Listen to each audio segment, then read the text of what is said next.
आपल्यासोबत एक वरिष्ठ नागरिक येथे उपस्थित आहेत.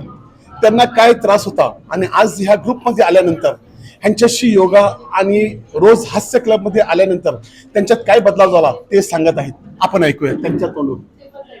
सर, माझं नाव आहे रफिक कुरेशी. मी ताज हॉटेलमध्ये काम करतो. तिथं 2008मध्ये टेररिस्ट ॲक्टिव्हिटी झाली होती.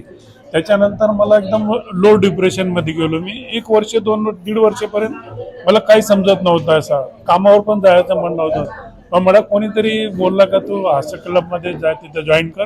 मी तिथं जॉईन केलं साहेब. तिथं मी कंपल्सरी 1 वर्ष राहिला. मला खूप बरं वाटायला लागला. कमीत कमी माझी मेडिसिन पण कमी व्हायला लागले. मग आता 2च मेडिसिनवर राहिलो मी. बाकी माझे 50 मेडिसिन होते त्याचे संपलेले मेडिसिन.